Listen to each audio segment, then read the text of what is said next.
Oke, eh, Bismillahirrahmanirrahim. Assalamualaikum warahmatullahi wabarakatuh.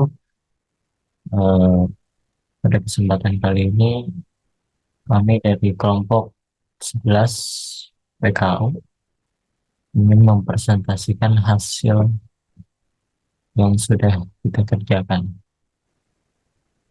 Presentasi peran media sosial dalam perwujudan cinta tanah air bagi generasi Z. Untuk anggota kelompoknya sendiri ada saya, Rafli Surya Ramadan, kemudian ada Marcelo Christy Wijaya, Alfi Syahrian, Christopher Matthew Putra, Anastio Fitra Haslimo, Pratiwi Iwata, Reza Zahnita, Muhammad Awan Arbar, dan Romario Risyanto. Ini untuk daftar isinya.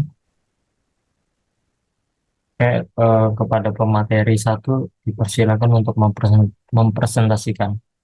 Pendahuluan, media sosial memainkan peran penting dalam perwujudan cinta tanah air generasi Z. Menurut Christiane dan I. Kasar 2020, generasi Z disebut sebagai generation atau generasi internet, di mana pada masa generasi ini lahir berkembang internet yang sangat mempengaruhi kehidupan manusia. Oleh sebab itu, generasi Z tumbuh dan berkembang beriringan dengan digitalisasi dan berbagai aspek dan sektor kehidupan masyarakat.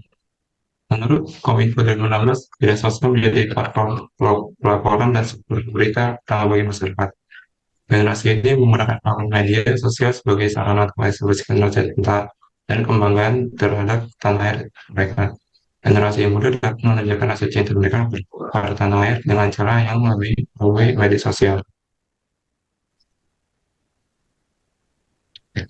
Tinjauan perpustakaan. Setelah kami melakukan terhadap beberapa penelitian, ada beberapa yang memiliki keterkaitan dengan penelitian yang kami lakukan. Penelitian yang berhasil kami temukan, penelitian dilakukan oleh besar 2021 yang berjudul Upaya Bela Negara Generasi Z berbasis pengembangan media sosial. Penelitian ini bertujuan untuk mengembangkan upaya bela negara dengan kesejahteraan berbagai teknologi. Generasi Z ini terpengaruh media sosial memiliki peluang untuk mengubah banyak keuntungan dari teknologi ini menjadi hal-hal yang lebih bermanfaat. Media sosial adalah media pembantu yang digunakan saat ini munculnya teknologi baru berbasis internet yang memungkinkan komunikasi serta menyebarluaskan informasi. Ketiga, landasan teori. Memang benar bahwa di periode globalisasi akan selalu terjadi krisis karakter dan krisis moralitas. Dalam pandangan Pancasila, hubungan sosial yang serasi dan seimbang antara individu dan masyarakat tidaklah bersifat netral, melainkan khususnya pelajar. Beginilah cara Anda memulai pendidikan Anda di Indonesia dari pendidikan dasar ke pendidikan menengah dan bahkan universitas. Hal ini dikarenakan Pancasila erat kaitannya dengan pendidikan pada umumnya dan pendidikan kewarganegaraan pada Pancasila pada khususnya. Menerapkan dalam kehidupan sehari-hari sekaligus menjadi teladan bagi orang tua dan orang lain di sekitarnya, serta mengenalkan nilai Pancasila. Kemudian metode penelitian di sini saya memakai metode yang digunakan dalam karya penelitian ini adalah strategi kuantitatif. Jadi kita pakai penelitian kuantitatif sehingga angket yang dikumpulkan adalah kuantitatif. Bahan penelitiannya berupa angket atau kuesioner. Kuesioner adalah sekumpulan pertanyaan tertulis yang tujuannya untuk mendapatkan informasi dari responden survei tentang hal-hal yang diketahui responden menurut Ari Kunto tahun 2006. Kuesioner penelitian ini digunakan untuk mengumpulkan data responden tentang sifat cinta tanah air pada responden generasi Z yang menggunakan media sosial. Responden penelitian ini terdiri dari siswa sampai mahasiswa. Waktu dan tempat penelitian ini dilaksanakan 5 Desember 2023 hingga 8 Desember 2023. Penelitian ini dilaksanakan melalui kuesioner yang dibagikan di media sosial. Kuesioner tersebut disebar dalam bentuk form yang dibuat melalui Google Form. Prosedur penelitian ini bersifat deskriptif, kuantitatif. Deskriptif adalah suatu bentuk penelitian yang bertujuan untuk mendeskripsikan fenomena alam dan fenomena buatan manusia. Anderson dan Lin 2020, metode ini digunakan untuk memberikan wawasan tentang kemampuan berpikir responden. Kajian ini menyasar mahasiswa kemampuan berpikir siswa dari berbagai daerah. Dalam penelitian ini kami mengamati penggunaan media sosial oleh generasi Z dalam mewujudkan cinta tanah air. Menguraikan analisis penelitian ini menggunakan metode kuantitatif dengan menyajikan kuesioner. Populasi penelitian ini adalah generasi X yang terjait karakter cinta tanah air.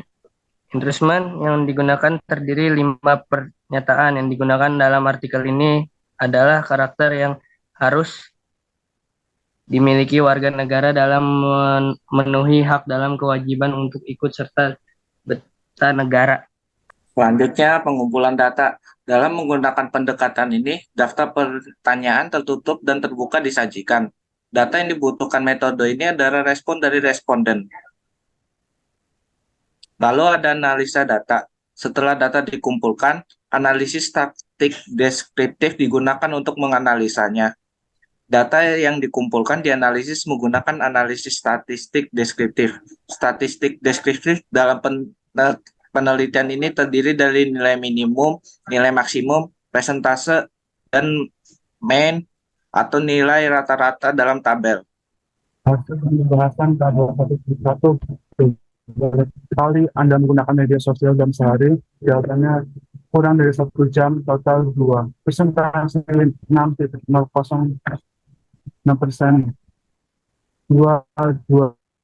hasil dan pembahasan tabel 1.1 beberapa kali Anda menggunakan media sosial dalam sehari, kurang dari 1 jam, total 2. Persentase 6,06%. Yang kedua 1-3 jam, total 8. Persentase 24,24%. Yang ketiga 3-5 jam, total 6. 18,18%. 4 lebih dari 5 jam, total 16. Persentase 60%. Berdasarkan pertanyaan nomor 1 di atas diketahui bahwa dari 16 orang kita survei melalui kuesioner sekitar 50% menggunakan media sosial dalam sehari selama lebih dari 5 jam. Lanjut.